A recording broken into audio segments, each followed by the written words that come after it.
मैं मोहतात अंदाज में नशिस्त गाह में दाखिल हुआ। दाएं तरफ बावर्ची खाना और उससे मुल्हिक खाने का कमरा था। फिर नशिस्त गाह का वसी हॉल था जहां सामने की दीवार पर बड़े स्क्रीन की LED लगी हुई थी।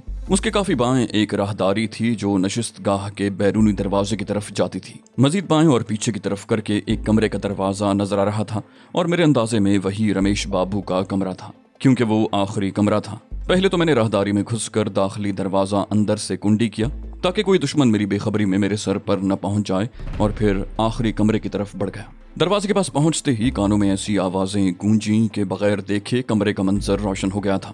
मर्द और औरत की मिली जुली हैवानी जज्बों से लबरेज आवाजें सुनकर कोई भी बालिग दुरुस्त अंदाजा लगा सकता था। मेरे पास इतनी मोहलत नहीं थी कि उनके रंग में भंग न डालता। यूं ही बाहर खड़े होकर मैं उनके बेहयाई के मैच की कमेंट्री नहीं सुन सकता था। दरवाजा धकेलने पर बंद मिला। मैंने साइलेंसर लगे पिस्तौल की नाल चाबी के सुराख पर रख कर लबलबी दबाई। ठक की आवाज के साथ कुफल टूटने की आवाज भी शामिल थी। किवाड़ को धक्का देते हुए मैं बरकी कौंदे की तरह अंदर घुसा। वो जिस हालत में थे ऐसे में उमूमन होशो हवास काम नहीं आया करते, लेकिन कुफल टूटने और दरवाजा खुलने की आवाज इतनी ऊंची जरूर थी कि वो चौंक कर उधर मुतवज्जे हो गए। पहले चीख टीना के होंठों से निकली। रमेश से दूर होते हुए उसने कंबल लपेट लिया। अलबत्ता रमेश ने बरहना वजूद को ढांपने की जहमत न की। मुझे पिस्तौल बकफ देखकर उसके चेहरे पर तशवीश भरी हैरानी फैल गई। मैं बेवकूफाना अंदाज में बोला, माजरत, मुझे मुखिल होना पड़ा। बस पूछना ये था कि यहाँ तुम्हारे कितने पालतू और मौजूद हैं। वो खुद को बेखौफ जाहिर करता हुआ बोला, तुम्हारे अंदाजे से ज्यादा आदमी हैं। मैं उंगलियों पर गिनते हुए बोला, मैंने तो 2 और 1 3 और 2 5 और 1 6, हाँ 6 कुत्तों का काम तमाम कर दिया है। 1 चौकीदार और तुम बाकी हो। ये मजमूई तौर पर हुए 9। क्या इसके अलावा भी कोई है? उसकी आंखों में खौफ की परछाइयां लहराईं और वो खुश्क होंठों पर जबान फेरते हुए बोला, हम सौदा कर सकते हैं। मैं पुरसुकून अंदाज में बोला, इसे माजी का हिस्सा रहने दो, यानी हम सौदा कर सकते थे, अब तो वो सहूलत नहीं मिल सकती। उसने जल्दी से पेशकश की, बोला, तुम्हें सरहद पार कराने के अलावा मुंह मांगा मुआवजा भी दे सकता हूँ। मैंने बड़े इश्तियाक से पूछा, और तुम्हारे कत्ल होने वाले आदमियों का क्या? उसने बेपरवाही से कंधे उचकाए, बोला, मुआहिदा होने के बाद लड़ाई में होने वाली अमवात की गिनती नहीं की जाती। मैं मुतबस्सम हुआ कहा, संतोखी शुक्ला से क्या कहोगे जिसे मेरी गिरफ्तारी की खुशखबरी सुना चुके हो? वो इत्मीनान भरे लहजे में बोला, वो मेरा मसला है। मैंने बज़ाहिर संजीदा लहजे में कहा, मुझे तुम्हारी महबूबा भी चाहिए। उसने घटिया सखावत का मुजाहिरा किया, बोला, जब तक सरहद पार करने का बंदोबस्त नहीं हो जाता तुम इसे अपने पास रख सकते हो। टीना के चेहरे पर भी मुझे गुस्सा, शर्म या बेजारी वगैरह नजर नहीं आई थी। मैं मुद्दे पर आया, कहा, किस किस को मेरी गिरफ्तारी की इत्तला दे चुके हो? वो अपने लिबास की तरफ हाथ बढ़ाते हुए बोला, कहा ना, ये मेरा दर्द सर है। गहरा सांस लेते हुए मैंने चुप साध ली। गो उसे कपड़ों को हाथ लगाने से मना कर सकता था, लेकिन कुछ न बोला कि उसकी नीयत देखना चाहता था। साफ नजर आ रहा था कि वो मोहलत के हुसूल के लिए हर शर्त मान रहा था। उसने शराफत से ज़ेरी लिबास पहनकर बनियान पहनी और फिर कोट उठाकर जरा सा रुख मोड़ा। इस दौरान मैं बज़ाहिर कमरे का जायजा लेने लग गया था, और फिर जैसे बिजली चमकती है, कोट की अंदरूनी जेब से पिस्तौल निकालते हुए उसने सीधा करने की कोशिश की। अगर वो उसमें कामयाब हो जाता तो मेरी महारत के दावे निरे दावे ही कहलाए जाते। कोई आम शख्स एक पेशावर स्नाइपर से गोली चलाने में सबकत ले जाए तो उस स्नाइपर को खुदकुशी कर लेनी चाहिए। उसका मेरी तरफ रुख मोड़ना और मेरा ट्रिगर दबाना एक लय में हुआ था। इतनी तेजी से गोली चलाने पर भी गोली उसके पिस्तौल वाले हाथ ही में लगी थी। बुलंद आवाज में कराहते हुए उसने दायां हाथ अपने दूसरे हाथ से पकड़ लिया। वो मेरे सामने तिरछा खड़ा था, इसलिए पिस्तौल उसके हाथ से निकलकर टीना के सामने जा गिरा। टीना के लबों पर दिलावेज तबस्सुम रक्सा था, मगर यूं ही गोली चली वो सहम गई। सामने पड़े पिस्तौल को कनखियों से देखकर वो जल्दी से मेरी तरफ मुतवज्जे हो गई। मैंने मुस्कुराते हुए कहा, तुम भी कोशिश कर सकती हो। वो नफी में सर हिलाकर रह गई। मैं चंद कदम लेकर रमेश के नजदीक हुआ और पिस्तौल की साइलेंसर लगी नाल उसकी ठोड़ी में चुभोते हुए तुर्श लहजे में कहा, बरखुरदार, कहा था गलत जगह हाथ डाल रहे हो और इस हिमाकत को पंगा लेना कहते हैं। उसने हाँफते हुए धमकी दी, तुम पछताओगे। मैंने कहा, गलत फहमी है तुम्हारी। तुम जैसे सड़क छाप रास्ते में आकर किसी का कीमती वक्त जाया कर सकते हैं और बस। इसके अलावा तुमसे कोई तवक्को करना सांड को गाभन समझने के मुतरादिफ है। ये कहते ही मैंने पिस्तौल की नाल उसकी रान से लगाकर ट्रिगर दबा दिया। उफ! जोरदार अंदाज में कराहते हुए वो बेड पर ढह गया। उसकी अजियत की परवाह किए बगैर मैंने इत्मीनान भरे अंदाज में पूछा, तो संतोखी शुक्ला से क्या बात हुई थी? अजियत भरे अंदाज में हकलाते हुए वो धमकी उगलने लगा, तुम बचोगे नहीं, तुम। मैंने उसकी बात पूरी होने से पहले दूसरी रान की तरफ नाल करते हुए एक बार फिर ट्रिगर दबा दिया। उसके होंठों से दर्द भरी चीख निकली।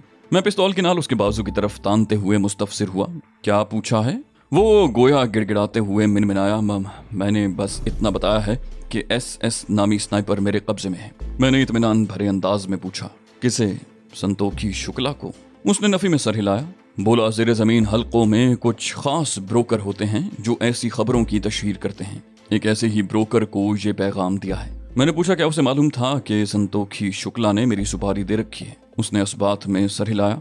बोला, हाँ, और उससे मुझे ये भी मालूम हुआ कि संतोखी शुक्ला के अलावा रॉ का बदनाम ज़माना एजेंट करण चावला भी तुम्हें जिंदा गिरफ्तार करने वालों को मुंह मांगी रकम देने के लिए तैयार है। मैंने कहा, और तुमने कितनी रकम मांगी है? वो बमुश्किल अजियत बर्दाश्त करते हुए कराहा। 50 करोड़।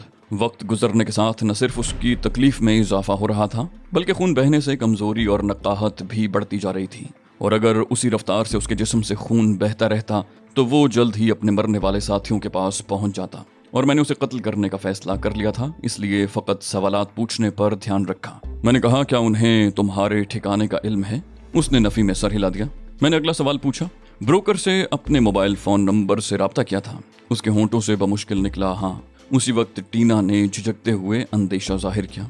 बोली, अगर इसी रफ्तार से इसका खून बहता रहा तो ये मर जाएगा। मैंने इत्मीनान से कहा, ये मेरा मसला नहीं है। वो लजाजत से बोली, अगर इजाजत हो तो मैं इसके जख्मों पर पट्टी बांध दूं। मैंने कहा, क्यों नहीं। मैंने रमेश पर आखिरी गोली जाया की जो उसके माथे पर लगी। जोरदार झटके से वो पुश्त के बल पीछे गिरा और तड़पते हुए बेड से नीचे लुढ़क गया। मैंने कहा, कर लो पट्टी। टीना के चेहरे पर खौफ, घबराहट और वहशत ने एक साथ हल्ला बोल दिया था। बोली, प्लीज मुझे न मारना, मैं मुकम्मल ताउन करूंगी। ये कहकर उसने बदन से कंबल हटाते हुए रिश्वत में पेश करने वाले सामान की नुमाइश की। किसी भी बद किरदार के लिए वो तगड़ी पेशकश थी, मगर मैं उस राह का मुसाफिर नहीं था। टीना की वाहियात हरकत पर तबसरा किए बगैर मैंने पिस्तौल की नाल हिलाकर इशारा किया, जल्दी से कपड़े पहनो। मेरे लहजे और आंखों में उसे मेरी नीयत की झलक नजर आ गई थी। जी पहनती हूँ। घबराते हुए उसने बेड पर बिखरे कपड़े उठाए और उजलत में पहनने लगी। इस दौरान मैंने अपनी नजरें उस पर गाड़े रखी कि बैद न था कि अपने कपड़ों में छुपा कोई हथियार निकालकर वो उल्टी सीधी हरकत का सोचती। मैंने दुरुस्त लहजे में कहा, अपना हथियार उधर फेंको। वो हकलाते हुए बोली, आप तलाशी ले सकते हैं, मेरे पास कोई हथियार नहीं है। मैंने रमेश की बेल्ट उठाकर उसके हाथ पुश्त पर बांधे और फिर माहिराना अंदाज में उसकी तलाशी भी ले ली कि मैं खतरा मोल लेने के हक में बिल्कुल नहीं था। उसने झूठ नहीं बोला था, वाकई में उसके पास हथियार नहीं था। अलबत्ता उसने गले में सोने की जंजीर पहनी हुई थी जो मैंने मोहन भिमानी के गले से उतारी थी और उन्होंने मुझसे छीनी थी। मैंने जंजीर का मुतालबा किया, ये वापस करो। उसने शराफत से उतार कर मेरी तरफ बढ़ा दी। मैंने अपने पैसों का तकाजा किया, पूछा, रकम कहाँ है? उसने तपाई पर पड़े हुए पर्स की तरफ इशारा किया। बोली, मेरे पर्स में है।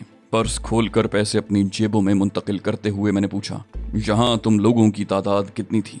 ये कहते हुए मैंने पिस्तौल को मखसूस अंदाज में लहराया। साइलेंसर लगे ग्लॉक की खौफनाक शक्ल पर नजर पड़ते ही वो लरस गई। थूक निकलते हुए बोली, रमेश और मेरे अलावा 6 और हैं। मैंने पूछा, चौकीदार तुम्हारा आदमी नहीं? नफी में सर हिलाते हुए उसने वजाहत की। बोली, चौकीदार महेश बाबू का आदमी है। मैंने पूछा, उसके बाकी कारिंदे कहाँ हैं? बोली, 3 खास आदमी कैद में हैं। रमेश बाबू को शक था कि वो उसके भाई के कत्ल के जिम्मेदार हैं। मैंने चंद और सवाल पूछने के बाद कमरे की सरसरी तलाशी ली। रमेश के कोट की जेब से 38 बोर पिस्तौल बरामद हुआ और सरहाने के नीचे से मेरा वाला रूगर मिल गया। रमेश का मोबाइल फोन मैंने बंद करके अपने पास रख लिया था। टीना को वहीं बंद करके मैं बाहर निकल आया। सबसे पहले मैं उन कमरों के पास पहुंचा जहां के बकौल महेश के पुराने साथी कैद थे। ये मेरे कैद खाने के दाएं बाएं मौजूद 3 कमरे थे। उन्होंने सबको लहदा लहदा कमरे में बंद किया हुआ था। पहले कमरे ही में मेरा सामना श्याम राव से हो गया था। रमेश लोगों ने उसे अच्छे खासे तशद्दुद का निशाना बनाया था और उस वक्त भी वो सिर्फ लंगोट में मलबूस कमरे के नंगे फर्श पर सुकड़ा सिमटा बैठा हुआ था। मुझ पर नजर पड़ते ही वो हैरत से उछल पड़ा। तुम? मुताज्जिब अंदाज में कहते हुए उसने मेरे अकब में नजरें दौड़ाईं और किसी को मौजूद न पाकर फौरन सरगोशियाना अंदाज में बोला, तुम्हें यहाँ नहीं आना चाहिए था, वो कमीना तुम्हें कत्ल कर देगा। मैं मुतबस्सम हुआ, हाँ, हम दोनों ने कोशिश की मगर कामयाबी मुझे मिली। वो हकला गया, क्या मतलब? मैंने सरसरी तफसील बताई। कहा, सरहद पार करने के लिए तुम्हें मिलने आया था। आगे से रमेश बाबू का टोला टकरा गया और मुझे मार पीट करके कमरे में बंद कर दिया। बस मुझे भी जवाब देना पड़ा। 4 कत्ल हो चुके हैं और एक लड़की समेत 4 को बांध कर कमरों में बंद कर दिया है। वो दांत पीसते हुए बोला, अगर सांगड़ नामी राक्षस जिंदा है तो उसका गला मैं अपने हाथों से काटना चाहूंगा। मैंने उसे खुशखबरी सुनाते हुए कहा, तुम्हारी ये तमन्ना तो पूरी हुई, लेकिन ये बताओ चौकीदार का क्या करेंगे जो अब तक सही सलामत मौजूद है। वो इत्मीनान से बोला, वो काबिल एतबार नहीं है, अलबत्ता अपनी मर्जी से दाखिली दरवाजा नहीं छोड़ेगा, इसलिए उससे बाद में निपटना मुश्किल न होगा। मैंने कहा, तो चलो कपड़े पहनो और तफसील भी बताओ कि हुआ क्या था। ये कहते हुए मैंने 30 बोर पिस्तौल उसकी जानिब बढ़ा दिया। हम बाहर निकले और दूसरे कमरों के दरवाजे खोलकर श्याम के 2 साथियों को भी आजाद कर दिया। उनकी दुर्गत भी श्याम जैसी बनाई गई थी। वो मुझे नहीं पहचानते थे। श्याम के तारुफ करवाने पर हैरानी और ममनूनियत भरी नजरों से वो मुझे देखने लगे। राहदारी में मुड़कर हम उस कमरे में दाखिल हुए जहां मैंने एक आदमी को बांध कर बिस्तर पर लिटाया था। वो श्याम ही का कमरा था। वो अलमारी से कपड़े निकाल कर पहनने लगा। उसके साथियों ने भी आर्जी तौर पर उसी के कपड़े पहन लिए थे। मैंने दोनों के हवाले एक एक पिस्तौल किया, उन्हें जरूरी तफसीलात बताईं और चंद अहम हिदायत देकर चौकीदार का बंदोबस्त करने भेज दिया। श्याम मेरा बंदा बेदाम नजर आ रहा था। उससे जो तफसीलात मालूम हुई उनका लुब्बे लुबाब ये था कि रमेश बाबू अपने भाई के क्रियाक्रम को टीना के हमरा मुंबई से वहां पहुंचा था। श्याम राव ने उसे महेश बाबू के कत्ल की तफसीलात बताईं तो उसे शक हुआ कि महेश के कत्ल में श्याम राव का हाथ है और मुझे उसने किराए का कातिल तसव्वुर किया। बस उसने बगैर किसी ताखीर के मुंबई से अपने खास आदमियों को बुलाया। श्याम राव और उसके 2 साथियों को महेश के कत्ल की साजिश में मुलव्विस करार देकर अच्छी तरह ज़दोकोब किया और फिर उन्हें कैद कर दिया। अब वो मेरी तलाश में निकलने वाले थे। मेरी या रमेश बाबू की बदकिस्मती कि मैं खुद ब खुद वहां पहुंच गया था। उसी वक्त फायर की हल्की सी आवाज उभरी। पिस्तौल से गोली चलाई गई थी। मैंने अंदाजा जाहिर किया, कहा, मेरा ख्याल है चौकीदार बाकी नहीं रहा। वो इत्मीनान से बोला, उसे जिंदा छोड़कर हम खतरा मोल नहीं ले सकते थे। मैंने खामोश रहते हुए उसकी राय पर साथ किया था। श्याम ने मेरी राय जानना चाहिए, अब क्या करेंगे।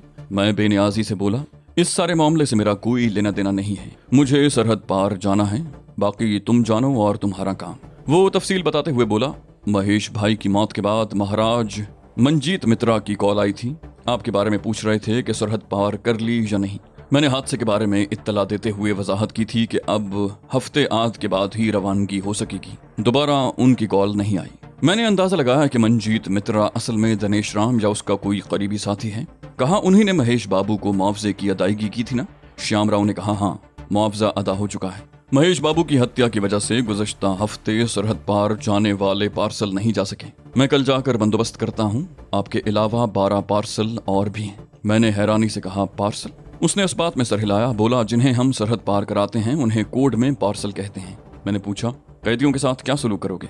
वो इत्मीनान से बोला, वही जो उनके साथियों के साथ आपने किया है। मैंने कहा, एक मसला और भी है। मैं उसके हमरा नशिस्त गाह में बैठ गया था। इसी दौरान उसके दोनों साथी चौकीदार की लाश को उठाए वहां पहुंच गए थे। श्याम ने नागवारी से कहा, इस पापी की लाश को कहां अंदर ला रहे हो? एक बोला, भाई बाकी लाशों के साथ छुपा देते हैं। श्याम ने हिदायत दी, तो लाशों को कमरे में छुपाने से तो रहे, इसे अकबी जानिब फेंक कर ऊपर कोई चीज रख दो। श्याम राव के अंदाज से लग रहा था कि अब वही उनका बड़ा था। दोनों इस बात में सर हिलाते हुए निकल गए। मैंने बात दोहराई, कहा, मैं तुम्हारी तवज्जो एक और मसले की तरफ करना चाह रहा था। वो अकीदत से बोला, मुझे लगता है आपकी मौजूदगी में हमें कोई मसला दरपेश नहीं होगा। मैंने हंसते हुए कहा, भैया मैं सरहद पार करने को तुम लोगों का मोहताज हूँ तो और क्या तीर मार लूंगा। उसने मुंह बनाते हुए कहा, ये इतना बड़ा मसला नहीं है। वैसे भी यहाँ सरहद पार करने के लिए ताकत या महारत की नहीं, ताल्लुकात की जरूरत पड़ती है। मैं मुद्दे पर आया, कहा, अच्छा मजाक छोड़ो और गौर से सुनो। वो मेरी तरफ मुतवज्जे हो गया। मैंने पूछा, क्या तुम पर एतमाद कर सकता हूँ? वो लम्हा भर मुझे घूरता रहा, फिर आंखें बंद करते हुए उसने सर ऊपर नीचे हिला दिया। बोला, आप हमारे मोहसिन हैं और एहसान करने वालों को डरना नहीं चाहिए। अगर आपकी मदद न भी कर सके, कम से कम दुश्मनी नहीं करेंगे। मैंने इंकिशाफ करते हुए कहा, मुझे भी यही उम्मीद थी। बहरहाल मसला ये है कि रमेश ने मरने से पहले ऐसे अफराद तक मेरी गिरफ्तारी की खबर पहुंचा दी है जिनकी ज़ेर ज़मीन हलकों में बहुत ऊपर तक पहुंच है और जो मेरे खून के प्यासे हैं। रमेश ने मेरे बदले 50 करोड़ की मांग की है। मुझे शक है वो रकम देने की बजाय रमेश पर हमला करके मुझ पर कब्जा जमाने की कोशिश करेंगे। श्याम ने अंदाजा लगाया, कहा, उन्हें रमेश ने अपने ठिकाने के मुताल्लिक तो नहीं बताया होगा ना? मैंने कहा, रमेश के मोबाइल फोन से उसे ढूंढना इतना भी मुश्किल नहीं होगा। उसने कहा, अगर उसका मोबाइल फोन बंद कर दें। मैंने अंदेशा जाहिर किया, बंद कर दिया है, लेकिन वो उससे पहले ही जगह मालूम कर चुके हुए तो क्या करेंगे? वो ममनूनियत से बोला, ये भी आपकी मेहरबानी है कि हमें बाखबर कर दिया, वरना आप चुपके से कहीं चले जाते तो उन्होंने हमें बेखबरी में आ लेना था। मैं फीकी मुस्कुराहट से बोला, ऐसा तब मुमकिन होता जब मुझे तुमसे कोई काम न होता। अब तो सरहद पार करने के लिए तुम्हारा मोहताज हूँ। इसी दौरान उसके दोनों साथी भी अंदर आकर खामोशी से बैठ गए थे। श्याम ने मशवरा दिया, बोला हम कहीं और चले जाते हैं। मैंने हकीकत से पर्दा उठाया, कहा तुम इलाके में काफी मशहूर हो, कब तक छुपोगे? वो तुम्हें ढूंढ लेंगे और छुपने की कोशिश करने का मतलब यही समझेंगे कि तुम इस सब में शामिल हो। उसके चेहरे पर खौफ उभरा और उसने घबराते हुए पूछा, तो क्या करें? मैंने लम्हा भर सोच कर लाया अमल बताया। कहा अपने साथियों के साथ मिलकर बगैर वक्त जाया किए तमाम की लाशों को गड्ढा खोद कर दबा दो, जहां इनकी मौजूदगी का कोई निशान बाकी न रहे। मैं शहर लौट जाता हूँ, जब तक मेरे जाने का बंदोबस्त नहीं हो जाता वहीं रहूंगा। इस दौरान कोई रमेश की तलाश में आ गया तो बता देना, वो अपने भाई के क्रियाक्रम के बाद 1-2 रोज यहीं रहा और फिर कहीं चला गया। उसने साफ गोई से कहा, मुझे आपकी गैर मौजूदगी में डर लगेगा। मैंने उसे तसल्ली देते हुए कहा, जरूरी नहीं कि जो हम सोच रहे हैं वैसा ही हो, क्योंकि हमें ये नहीं मालूम रमेश ने जिस ब्रोकर से बात की है वो उसके साथ कितना मुखलिस है। श्याम तफक्कुर से बोला, जब तक सरहद पार नहीं जाते आप यहीं रहेंगे, हमें आपकी रहनुमाई दरकार होगी। मैंने तकरार खत्म करते हुए तरतीब बताई।